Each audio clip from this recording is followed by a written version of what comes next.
జలుబు చేస్తే తుమ్ములొస్తాయి. ఇది చిన్న అనారోగ్య సూచన. దుమ్ము రేగి నాసికను తాకినా తుమ్ములొస్తాయి. ఇది ఓ క్రియకు ప్రతిస్పందన. అలాంటి తుమ్ముకి మనిషి అదృష్టానికి సంబంధమేమిటి? మనిషి అనేవాడికి తుమ్ములు రాకమానవు. మరి అత్యంత సహజమైన ఈ ప్రక్రియ చుట్టూ అసహజమైన నమ్మకాలు ఎలా ఏర్పడ్డాయి? అవి నమ్మకాలా, మూఢనమ్మకాలా? బయటకు వెళ్లేటప్పుడు ఎవరైనా తుమ్మితే టక్కున ఆగిపోతారు కొందరు. కాసేపు ఆగి మంచినీళ్లు తాగి కానీ కదలరు. అదేమిటంటే అపశకునమంటారు. నిర్లక్ష్యం చేస్తే అదృష్టం టాటా చెప్పి వెళ్ళిపోతుందని, దురదృష్టం దర్జాగా వచ్చి తిష్టవేస్తుందని అంటారు.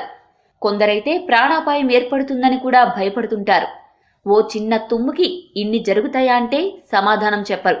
కానీ ఖచ్చితంగా ఏదో జరుగుతుందని మాత్రం నమ్ముతారు.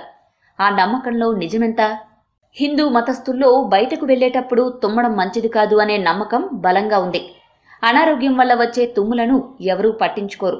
కానీ బయటకు బయలుదేరుతున్నప్పుడు ఎవరైనా తుమ్మితే మాత్రం కంగారు పడిపోతారు. అపశకునమంటూ భయపడిపోతారు. అలాగే గడపకు అవతల ఒక్కాలు యువతల ఒక్కాలు ఉన్నప్పుడు తుమ్మితే ఆయుక్షీణమంటారు. అయితే ఇలా ఎందుకంటారు అన్నదానికి సశాస్త్రీయమైన ఆధారాలను మాత్రం ఎవరూ చూపించలేకపోతున్నారు. అలాగే బైబిల్ ప్రకారం దేవుడు మనిషిని మట్టితో తయారు చేసి అతడి నాసికా రంధ్రాల్లో జీవవాయువును ఊది ప్రాణం పోశాడు. దీన్ని బట్టి యూదుల్లో ఒక నమ్మకం ఏర్పడింది. జీవం ఎలా అయితే ముక్కు ద్వారా శరీరంలో ప్రవేశించిందో అలాగే బయటకు పోతుందని వాళ్ళు నమ్మేవారు.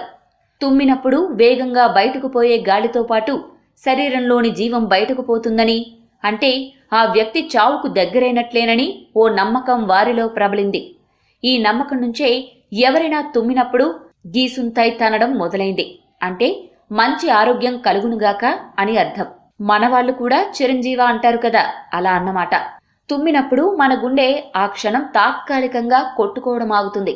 తుమ్ము అనేది నాసికా రంధ్రాలలో ఏదైనా అడ్డుపడ్డప్పుడు వెంటనే ఊపిరితిత్తుల నుండి ముక్కు మరియు నోటి ద్వారా తొలగించే ప్రక్రియ.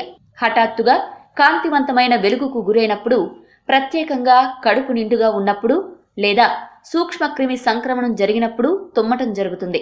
ఈ కారణంగా దాదాపుగా 40,000 సూక్ష్మజీవులు సెకనుకి 100 మైళ్ళ వేగంతో గాలిలోకి విసిరబడతాయి. అందుకని ఆ సమయంలో అందరూ కాస్త ఇబ్బందికి గురవుతారు. మరి ఇది అశుభ కారణంగా ఎందుకు భావించారు? Please like and subscribe our channel. Like చేయండి, సబ్స్క్రైబ్ చేయండి.